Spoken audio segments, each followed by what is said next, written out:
Hello बच्चों, कैसे हैं आप सब। आज हम लोग शुरू करेंगे कूलम्ब्स लॉ, कूलम्ब का नियम। ठीक है।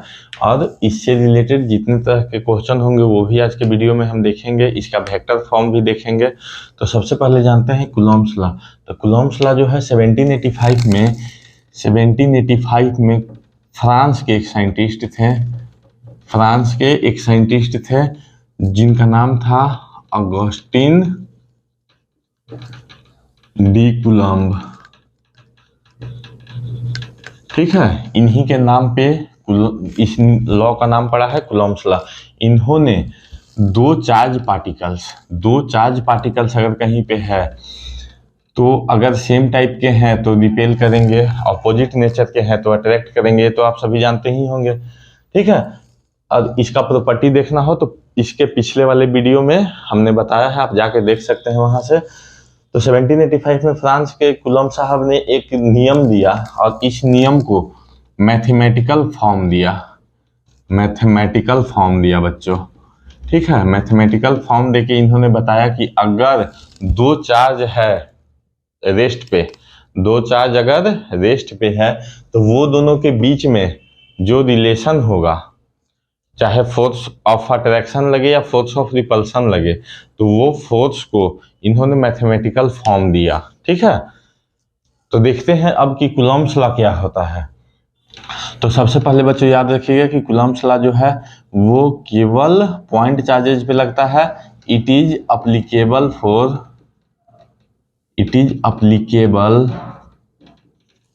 Only for 2 point charges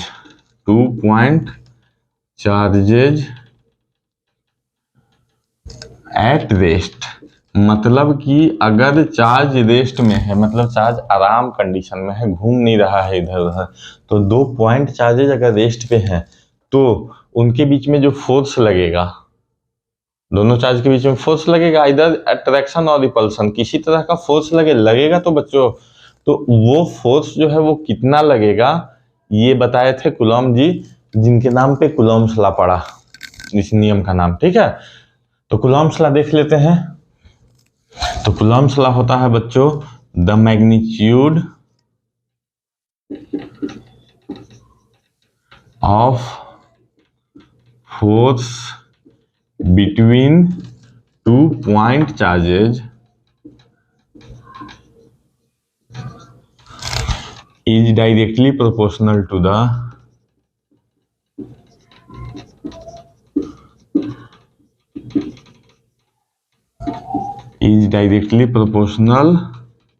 the product of charges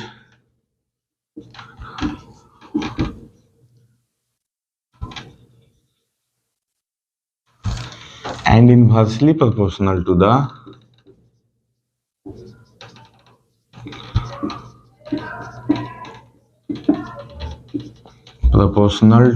inversely proportional to the square of distance between them।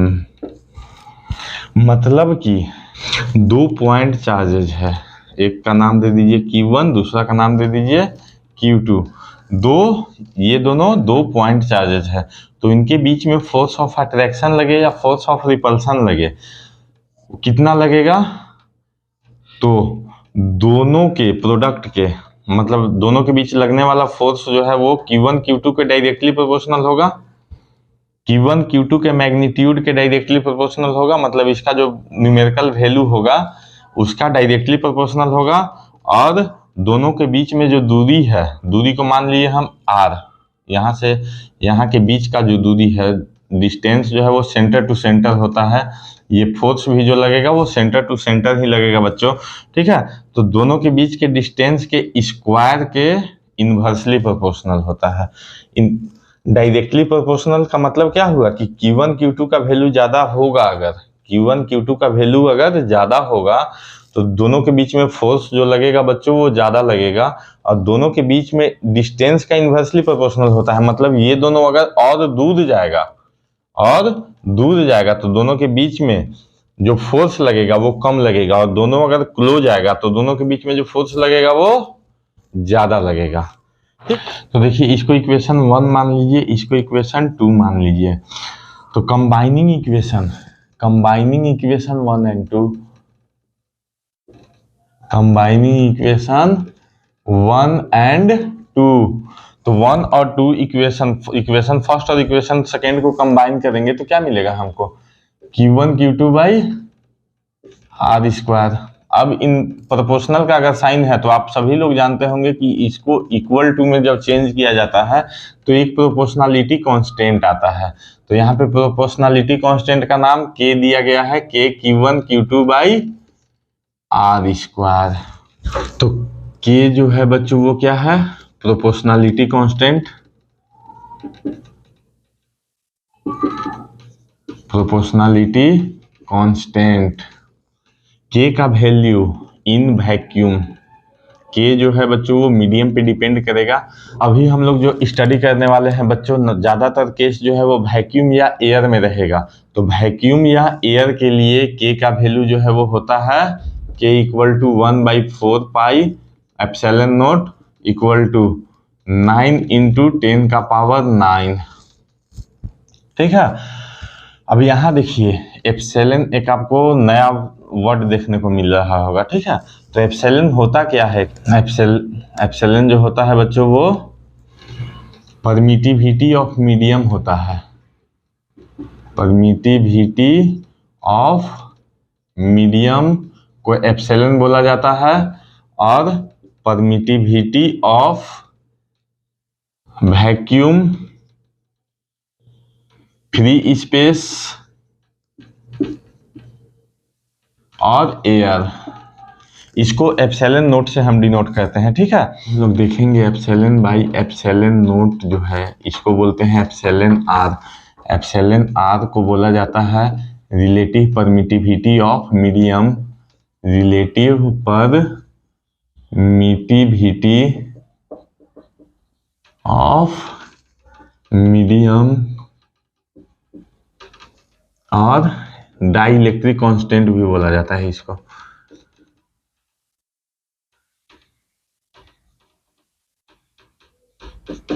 ठीक है, तो रिलेटिव परमिटिविटी का मतलब नेक्स्ट वीडियो में रिलेटिव परमिटिविटी ये सब हम लोग नेक्स्ट वीडियो में डिस्कस करेंगे। आजकल कूलम्ब्स लॉ पे ही रहेंगे हम लोग। ठीक ना, अभी बस इतना समझ लीजिए कि F इक्वल टू होता है K Q1 Q2 by R square, where K is a constant, proportionality constant, और K का वैल्यू होता है 1/4 pi epsilon not.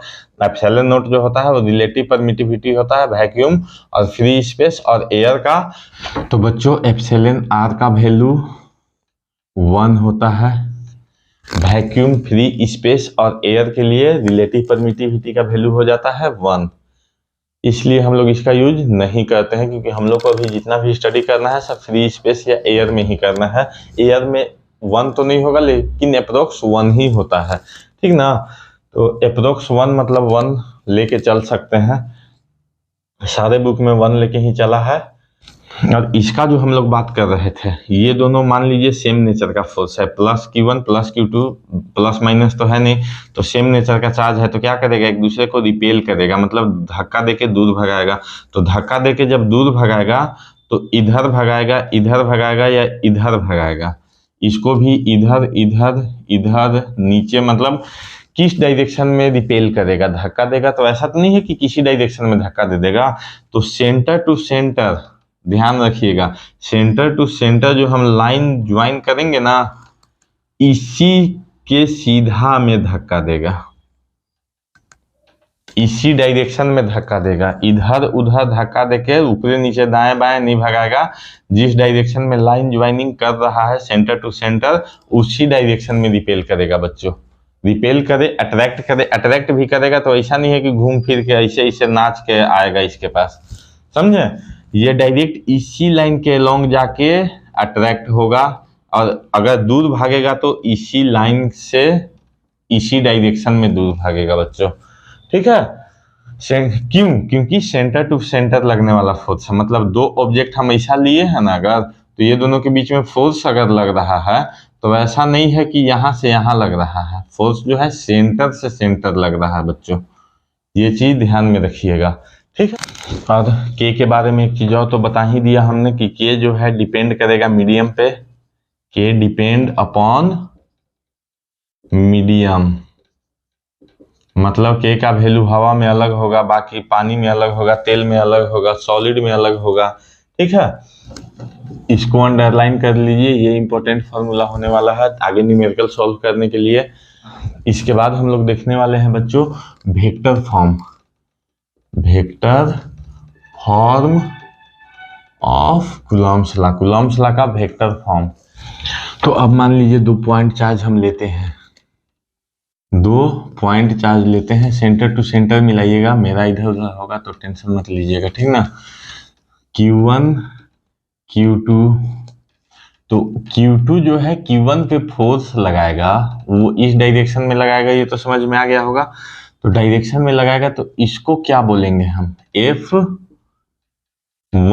2, force on one due to two, दूसरे के कारण पहले पे जो बल लग रहा है उसको हम बोलेंगे F12। उसी तरह Q1 भी तो Q2 पे एक फोर्स लगाएगा ना, उसको क्या बोल देंगे F21, मतलब force on two due to one, ठीक है।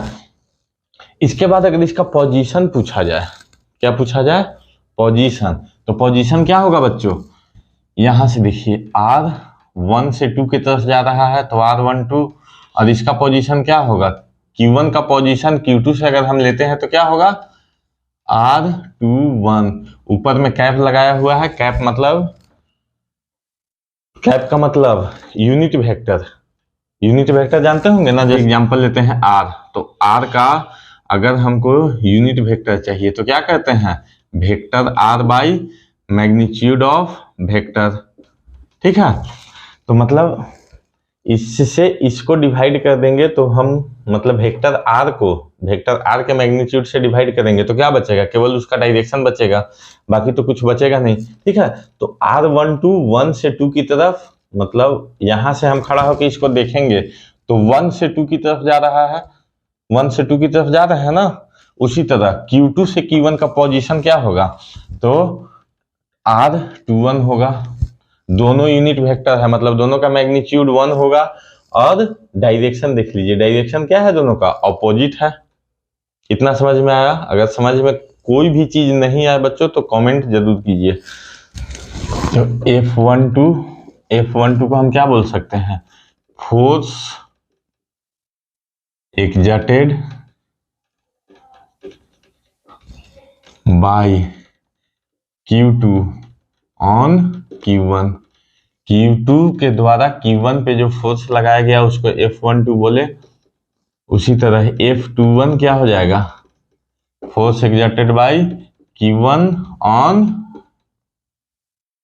Q2, force on two due to one, force exerted by Q1 on Q2, ठीक है। अब आगे देखिए, तो F12 का वैल्यू क्या हो जाएगा बच्चों, के Q1 Q2 by R square. F12 मतलब डायरेक्शन किधर का होगा, R21 कैप, ठीक है। उसी तरह F21 अगर बोला जाए तो क्या होगा,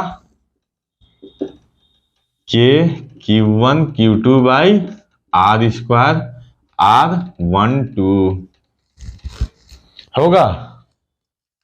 ये इस डायरेक्शन में फोर्स लगा रहा है और ये इस डायरेक्शन में फोर्स लगा रहा है, तो के Q1 Q2 by R square R12, के Q1 Q2 by R square R21, दोनों का डायरेक्शन भी मिल गया।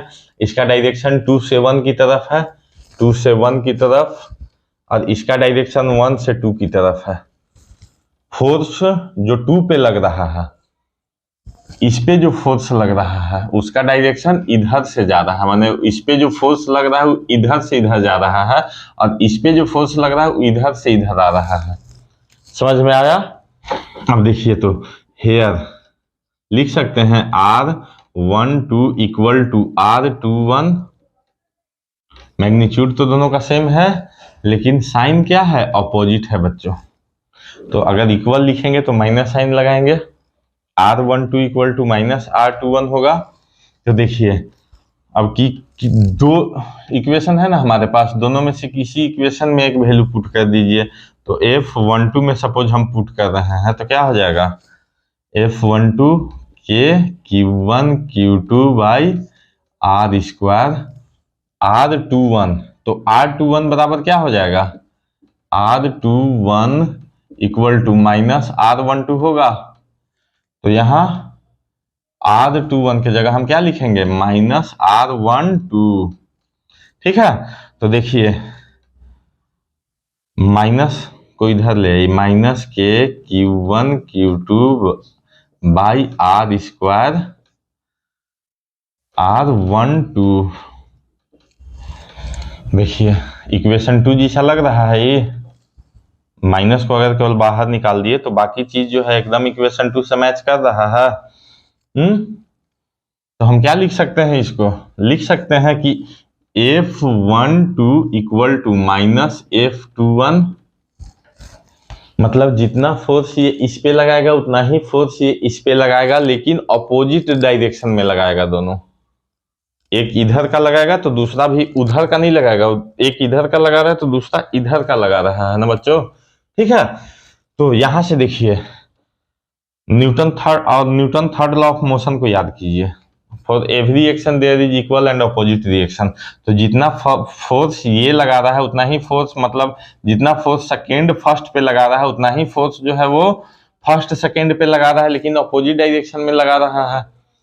तो vector form of Coulomb's law, vector form of Coulomb's law जो है वो Newton third law of motion को वेरीफाई भी करता है बच्चों। Newton third law of motion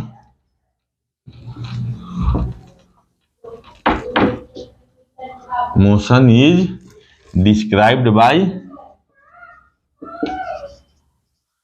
Newton third law of motion is described by vector form of Coulomb's law.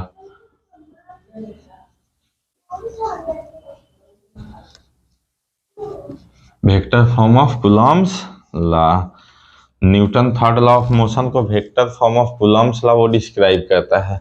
जितना 2 1 पे फोर्स लगाएगा उतना ही 1 भी 2 पे फोर्स लगाएगा, बट अपोजिट डायरेक्शन में दोनों लगाएगा फोर्स। तो बच्चों अब हम लोग इससे रिलेटेड कुछ न्यूमेरिकल करने वाले हैं, जो कि आपके बोर्ड के लिए या और भी एग्जाम के लिए इंपॉर्टेंट रहेगा। तो देखिए बहुत बेसिक लेवल से शुरू कर रहे हैं। 2 पॉइंट चार्ज है, मान लीजिए 2 पॉइंट चार्ज है, दोनों के बीच में डिस्टेंस है 10 सेंटीमीटर। कितना डिस्टेंस है बच्चों, 10 सेंटीमीटर का डिस्टेंस है। एक पे चार्ज मान लीजिए दे दिया +2 × 10 का पावर -6 कूलम, दूसरे पे चार्ज दे दिया -3 × 10 का पावर -6 कूलम। ठीक है, आपसे पूछेगा कि दोनों के बीच में फोर्स जो लग रहा है वो कैसा लग रहा है और कितना लग रहा है। ठीक है, मतलब फोर्स का नेचर क्या होगा। तो फोर्स का नेचर बताने के लिए तो हमको नहीं लग रहा है कि क्वेश्चन सॉल्व करने का भी जरूरत है, क्योंकि देखिए एक पे +2 है दूसरे पे -3 है, तो डिफरेंट टाइप का हो गया ना। और प्लस माइनस में क्या होता है, फोर्स ऑफ अट्रैक्शन ही लगेगा। तो फोर्स का जो नेचर होगा वो कैसा होगा, अट्रैक्टिव नेचर का होगा, खींचेगा दोनों चार्ज एक दूसरे को अपने तरफ। ठीक है, अट्रैक्ट करेगा।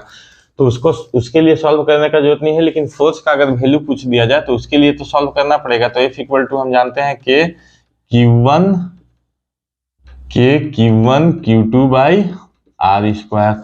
अब R का वैल्यू देख लीजिए 10 सेंटीमीटर है, तो इसको मीटर में कन्वर्ट करेंगे, 100 से डिवाइड करेंगे। ठीक है, तो कितना आ जाएगा 1/10 यानी 10 का पावर -1 मीटर। तो देखिए यहाँ आप वैल्यू पुट कीजिए, तो K का वैल्यू हम कितना बताए थे, 9 × 10 का पावर 9 न्यूटन मीटर स्क्वायर पर कूलम स्क्वायर इंटू 2 × 10 का पावर -6 कूलम इंटू 3 × 10 का पावर -6 कूलम बाई 10 का पावर -1 का होल स्क्वायर। देखिए 9 × 2 = 18, 3 × 54, इंटू 10 का पावर 9, देखिए कूलम स्क्वायर है तो सी कट जाएगा, यहाँ मीटर का स्क्वायर है, मीटर स्क्वायर, तो मीटर स्क्वायर से मीटर स्क्वायर कट जाएगा। 54 इंटू 10 का पावर 9 इंटू 10 का पावर -12 बाई 10 का पावर -2, तो कितना हो जाएगा बच्चों, देखिए 54 इंटू, इसको ऊपर ले जाएंगे तो प्लस हो जाएगा, तो 10 का पावर 9 और +2 तो 11, 10 का पावर 11 -12, यानी 54 बचा, क्या केवल न्यूटन बचा, 54 इंटू 10 का पावर -1, यानी कि 5.4 न्यूटन का फोर्स लगेगा बच्चों दोनों के बीच में। दोनों एक दूसरे को 5.4 न्यूटन के फोर्स से अट्रैक्ट करेंगे। समझ में आया? तो नेक्स्ट क्वेश्चन हम लोग देखेंगे बच्चों कि 2 पॉइंट चार्ज है 20 माइक्रोकूलम का और 30 माइक्रोकूलम का। ठीक है, 2 पॉइंट चार्ज है 20 माइक्रोकूलम का और 30 माइक्रोकूलम का। हाँ, दोनों का पोजीशन है बच्चों -1 1 1 और 3 1 -2। दोनों का पोजीशन क्या है, -1 1 और 3 1 -2।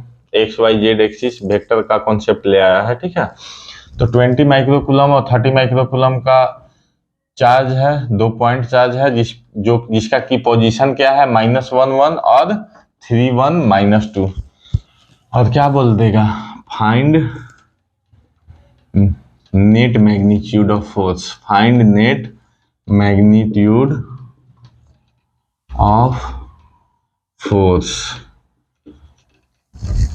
ठीक है, तो सबसे पहले हम क्या फाइंड करेंगे, आर फाइंड करेंगे। तो आर इक्वल टू क्या हो जाएगा बच्चों,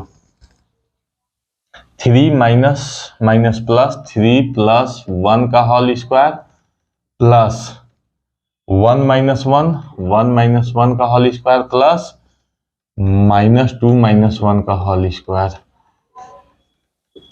तो 3 1 4 का स्क्वायर 16 प्लस 1 - 1 0 का स्क्वायर 0 प्लस -2 - 1 -3, तो 3 का स्क्वायर 9। तो r का वैल्यू कितना मिल गया बच्चों, 69 25, मतलब r का वैल्यू मिल गया हमको 5 मीटर। 5 मीटर r का वैल्यू मिल गया हमको। ठीक है, तो अब फोर्स फाइंड करना है। तो F इक्वल टू क्या होता है, K Q1 Q2 by R square, K Q1 Q2 by R square. K कितना होता है, 9 इंटू 10 का पावर 9। यूनिट अब नहीं लिखेंगे, यूनिट लिख के खुद से आप लोग दिमाग लगा लीजिएगा कैसे कटेगा। Q1 Q2 है, पर कूलम स्क्वायर होता है, तो कूलम स्क्वायर इससे खत्म होगा, मीटर स्क्वायर इससे खत्म होगा, केवल न्यूटन बचेगा। तो 9 इंटू 10 का पावर 9 इंटू 20 माइक्रो, तो 1 माइक्रो का वैल्यू कितना होता है, 10 का पावर -6 इंटू 30 इंटू 10 का पावर -6 बाई 5 का स्क्वायर कितना 25। तो कैलकुलेट कर लीजिए, 9 2 जा 18 18 3 जा 54 5400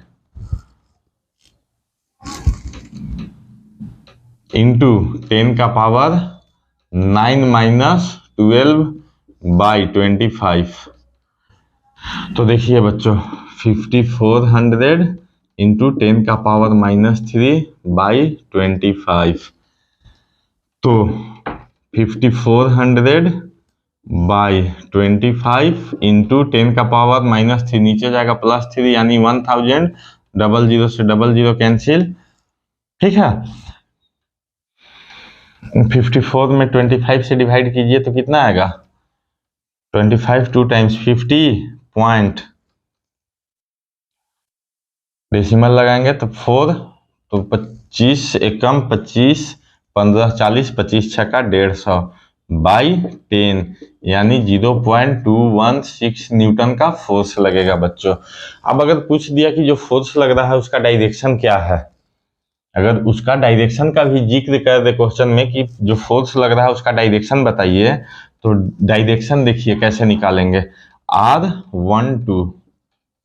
ठीक है, R12, किसी को भी 1, किसी को एक को 1 मान लीजिए, एक को 2 मान लीजिए। तो डायरेक्शन अगर हमको देना है तो कैसे निकालेंगे, R12 इक्वल टू, देखिए 3 माइनस माइनस प्लस, तो 3 + 1 I मतलब 3 एक्सिस होता है, जानते हैं ना, एक्स वाई जेड आई जे और के कैप। ठीक है, आई कैप जे कैप के कैप, एक्स के लॉन्ग आई कैप, वाई के लॉन्ग जे कैप और जेड के लॉन्ग के कैप बताएगा डायरेक्शन हमको। ठीक है, तो अब फर्स्ट देखिए एक्स वाई जेड इसी फॉर्म में लिखा जाता है, ये तो आप लोग जानते ही होंगे। तो R12 3 + 1 I plus 1 1 - 1 1 - 1 j plus -2 - 1 -2 - 1 sorry -1 के कैप। तो देखिए 3 1 4 I प्लस 1 - 1 0, तो 0 j को लिखने का जरूरत नहीं है, प्लस माइनस, तो यहाँ माइनस हो जाएगा -3 के कैप। ठीक है, तो R12 का वैल्यू क्या आया, पोजीशन 4I - 3 के। ठीक है, डायरेक्शन जो होगा बच्चों, डायरेक्शन जो होगा वो R वेक्टर के लॉन्ग होगा, तो वेक्टर R इक्वल टू क्या हो जाएगा, 4I - 3 के बाई 5। बताए थे ना, vector by magnitude of vector, तो मैग्नीट्यूड हम निकाले हैं ना 5 सेंटीमीटर, सॉरी 5 मीटर आया है मैग्नीट्यूड, तो मैग्नीट्यूड से डिवाइड कर देंगे जो वेक्टर होगा उसमें, तो क्या मिलेगा हमको, यूनिट वेक्टर मिलता है ना, जिससे कि डायरेक्शन का पता चलता है। तो ये मान लीजिए यूनिट वेक्टर है। ठीक है, समझ में आया? अगर नहीं आया होगा तो कमेंट कीजिएगा।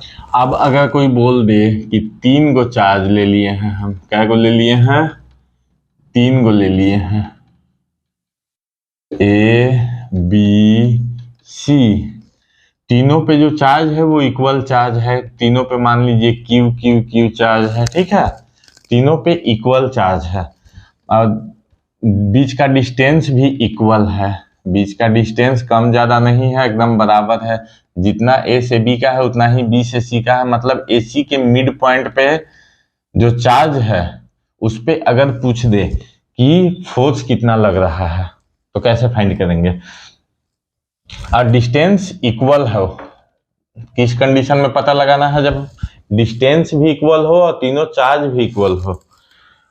उसके बाद ये भी पूछ सकता है कि इस पे कितना फोर्स लगेगा या इस पे कितना फोर्स लगेगा, एक कोना वाला जो चार्ज है ना, कॉर्नर वाला चार्ज, उस पे भी पूछ सकता है कि कितना फोर्स लगेगा, किस डायरेक्शन में लगेगा, ये भी पूछ सकता है। ठीक है, तो हम लोग देखते हैं अब इसको। तो देखिए बच्चों, force due to charge A charge के कारण इस पे कितना फोर्स लगेगा, तो एफ। उससे पहले बच्चों मान लेते हैं कि यहाँ से इधर जो फोर्स लग रहा है उसका F2 नाम दे दिए, और यहाँ से इधर जो फोर्स लग रहा है, क्योंकि सेम टाइप का फोर्स है तो क्या करेगा, रिपेल करेगा। ठीक है, तो इससे इधर जो फोर्स लग रहा है वो F1 है, इधर जो फोर्स लग रहा है वो F2 है। तो Q से जो चार्ज लगेगा इधर की तरफ उसको हम क्या बोलेंगे, F1। तो F1 बराबर क्या हो जाएगा, Q1 Q2 मतलब Q का स्क्वायर बाई R का स्क्वायर, R मतलब D है ना जी, D का स्क्वायर। और ये किस डायरेक्शन में लग रहा है बच्चों, टुवर्ड्स राइट में लग रहा है, इधर ही लग रहा है ना, राइट है ये हमारा। ठीक है, उसी तरह फोर्स ड्यू टू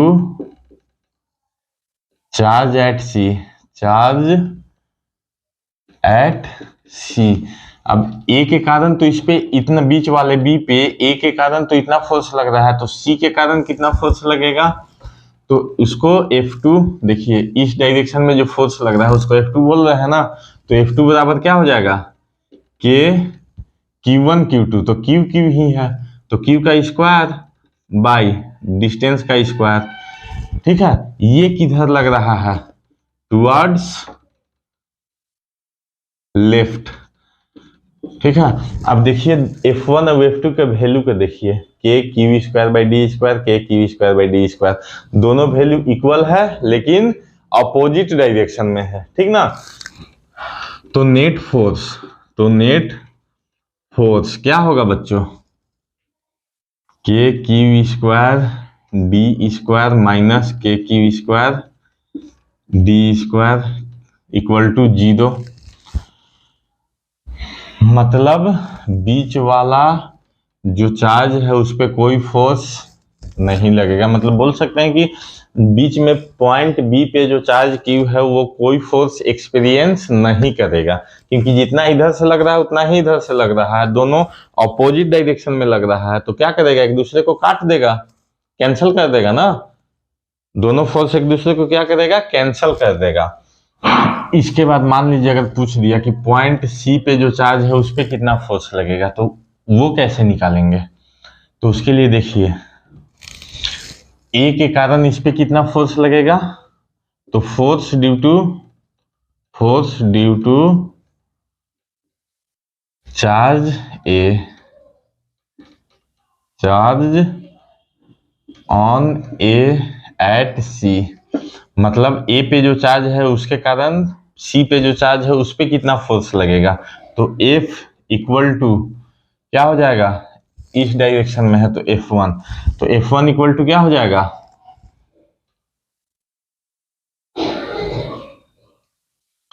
के Q1 Q2 by R square, K Q square by, अब यहाँ पे देखिए D का वैल्यू क्या हो जाएगा A से C तक, हाँ A C equal to D plus D होगा यानी 2D, तो क्या हो जाएगा यहाँ 2D का स्क्वायर